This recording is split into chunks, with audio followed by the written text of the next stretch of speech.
Welcome to the channel. This is Geauxgreddy and welcome to the 2021 FIA Manufacturer Series here on GT Sports. Tonight we are at Tokyo Expressway South Inner Loop and we're in the Group 4 cars, and yep, if you look on screen you will see Greddy sitting in pole position. Stick around and see how it ends.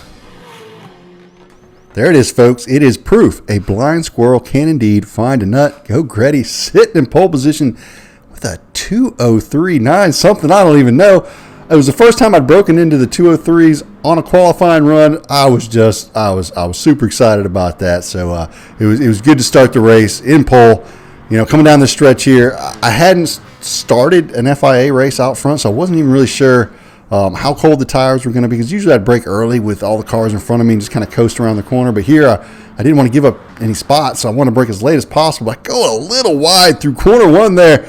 I almost go across that line and get the tires dirty, but able to hang on to it and come through the dock area without getting past. So maintain that first place position through the first run through the docks into this very fast right-hander where the tires make the signature whoa, whoa, whoa, whoa, whoa noise as you go through there. It's probably one of my favorite noises in this game. I don't know why I like that so much, but I really do. Now, unfortunately, because I saved the screenshot of my final position in this race, it stopped the recording for some reason, so I couldn't. When I saved the recording, it was only like 8 seconds long. So I had to go back to the replay to show the race. So great job there, Greddy, for screwing that up. Yeah, this only the best for my viewers. Yes, sorry about that. Down through the hairpin, got through there. Again, this is the first lap. I'm a little nervous. I hadn't been in pole in a long time. You know, I mean, sure, an FIA race every once in a blue moon, but I mean not an FIA race, but a daily race every once in a blue moon. But it's very rare I'm sitting on pole in an FIA lobby. And this was a pretty good one too. A lot of A pluses in here and a few A's trickling in as well. I was ranked 13th in the lobby, and the guys behind me were like 14th and 16th, I believe, there, and then 17th in Hemiata. So you got me, and then J2K and Hemiata and JMG Aldator, or I don't know how to say his name. So I was kind of trying to avoid it in the Atenza. He just gets passed there by J2K. Now J2K on my friends list. So I'm able to see his lap times as when he runs any of the practice lobbies. So I know J2K is pretty darn quick most of the time, usually faster than me by a good little bit. So I'm definitely willing to work with J2K if he wants to latch onto my rear bumper and or even get in front of me. Again, I haven't led many races here at Tokyo, and this is kind of a fuel-saving race where, well, kind of. It's not nothing kind of. It is a fuel-saving race, tire-saving race.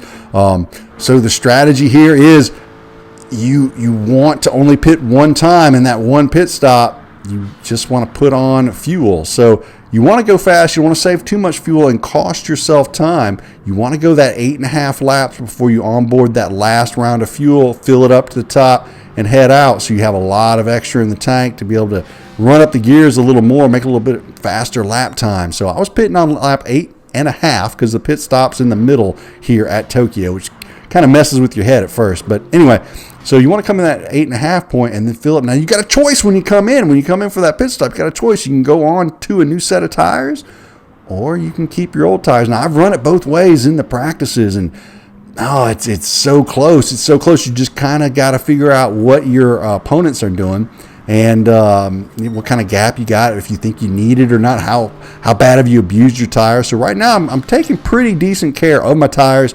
I mean, it's only lap 3 right now, but still taking pretty good care of them. I'm saving fuel out front. I'm trying my hardest not to over rev the car. It is so easy when you're out front and you see that time just ticking down, because I did have J2K out of the slipstream for a little while, but he did catch back up to me and get into that slip. Now, once they're in your slip, you're kind of a sitting duck unless they make a mistake. Unfortunately for me, J2K felt like running a really good race and not make too many mistakes. You can see there, very close to cutting track right there. I was a little worried I might get a penalty right there, but fortunately I did not. Now, looking back here, Hemiata going down the inside of JMG through corner one. Nicely done. They do not touch doors, don't touch the wall on the exit. So Hemiata moves into third place behind J2K. Looks like he's slightly out of the slipstream there. Can't really tell because, unfortunately, well, I don't have his replay either, so I wouldn't even be able to tell looking on my replay. But anyway, so Hemiata raced him in some of the practice lobbies, and him and I had very, very similar pace. So I knew that if he was anywhere around or in my slipstream, I was going to have a heck of a time. And as it is, I'm having enough fun with J2K right now. It being all over my rear bumper. Again, just very close to crossing those lines with the inside tire, or the outside tire on the inside line, which would cause a penalty. The previous race, I actually ran the race before this. This is actually slot 2. So in slot 1, I had started off in P11 and didn't have quite as good a lap time as I did here. And I'll have to get that in a little bit. As we're coming down here to the hairpin on lap number 7, something a little wild happens. I had just given caution lights to J2K, appreciating him for the little bump there he'd given me. And we're just cruising along, and everything's going just dandy, and I'm really comfortable in the race here. Heading down towards the heavy braking zone before the hairpin. As you can see, J2K right behind me. Get on the brakes, and man, he just smashes me from behind. Now look at it again. Riding along with J2K, coming that braking zone. You see, I braked there just before the 150. I broke just a hair earlier. I don't know what I was really doing there. So really my fault. J2K gets a 2-second penalty for that. So really I inflicted a 2-second penalty on J2K there. And I wasn't really sure what happened at the time. I thought that maybe something had gotten glitched, some kind of network error, with the way these servers are nowadays, there's no telling. I thought I'd broken at the right place. And then all of a sudden, next thing I know, he kind of hits me and he goes inside me and he plops out and he gets a 2-second penalty. But when I went back and watched the replay, I realized that I broke probably about 10, 15 meters too early. And when you're racing at this level, you just can't do that. You'll get just nailed. So fast forward down the straight here towards the dock on lap number 8. This is the lap we are going to come in for our pit stops. As I was saying before, I had run the slot 1 earlier, but unfortunately my electricity glitched. And everyone was getting penalties here in the dock area. And so I must have made like 5 passes on the first lap on just penalties alone. So J2K serves his penalty, and I take first position back over. Looking back, I should have given him that position back right away. But at the time, I didn't realize what I had done. So fast forward here, heading towards the pit stop, going down that straight. I got Hemiata right on my rear end. Going to get on the brakes here, about 135 or so, and slide down the inside of the wall. But we're going to take a wider angle through here. I'm going to shoot into the pits. So coming out the other end, I put on board. Unfortunately, you can't see my pit stop because it's in the other replay. I put on board a full tank of gas and no tires. You can see there on the left side, racing soft tires. They're still a little bit worn. Full tank of fuel. If you look at J2K, he's the same. Hemiata the same. So both of them also, they did not replace their tires and did fill up their tank. And then if we look at 4th, which is showing as 7th right now, he also did not switch his tires. The top 4 positions did not switch their tires. So the gentlemen that were up in front of us, they were on a different pit strategy. They must have done a 2-stopper, but 2-stopper was not fast here. So on to lap number 11, and I'm still in the lead. And I'm still not finished telling you my story from slot 1 as a storm came through, and it was like lap 7, and I had moved up like 4 or 5 spots to lap 6, and then made a couple passes, just some nice, decent passes, and it was all the way up to like P4. Electricity pops, and on lap 7.5, I just get disconnected. So lose like almost 2,000 DR. Oh, it's terrible. Anyway, on lap number 11, looking good though. Hoping the electricity does not flicker on me because I'm having a really good race with J2K and Hemiata here. Neither being too aggressive at this halfway point, but I can tell they're thinking about things. I can just feel it behind me. As we look at the fuel, we all have a half a tank of fuel. We all have about the same tire wear, with J2K probably with the slightly better tire wear than me and Hemiata, but not by a lot. But you can see there, P4, he's got a bit more fuel saving to do if he wants to make it to the end of the race. That was another difficult part of this race, was figuring out the fuel saving. It was just tough. So lap number 12, J2K is thinking about possibly going around the outside here. So you'll see him appear through my window there. Hey, there he is. There's J2K. So we head into the braking zone of the hairpin, and this is good practice maybe for the last lap of the race or last 2 laps of the race when people are trying to send it on you. I'm able to hold him off there. It was I don't know if he was just kind of testing me out, seeing what I could do in the hairpin there. Or, he really just wanted to get out in front because he had better pace. But I didn't want him out front because I've been leading for so long. Right through this section, I was going to fuel map 2 and 3 and just being really light on the gas through here because I knew they couldn't pass me through here. So this is kind of the spot where I was saving fuel to try and hold them off in the later laps because I couldn't really save fuel as much as I would like to out front on the straights because I didn't have a slipstream to work with. So it was something I was trying to figure out on the fly, how I could save fuel and stay out front.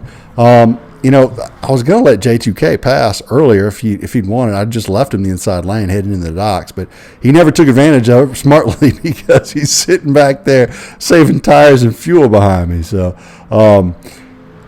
a little further here in lap number 13. Now we're going to be 3 wide heading down towards the hairpin. Now, J2K kind of looked like he wanted to think about going on the inside, but then realized that might not be a good idea with Hemiata on the outside. So then he took back the outside angle. Looked like he was going to try maybe get a cutback on me if I broke late. But old Greddy, he's wise. You're not gonna fool me into breaking late. If I break late, it's going to be because I'm on accident. Heck, I like to break early, in fact.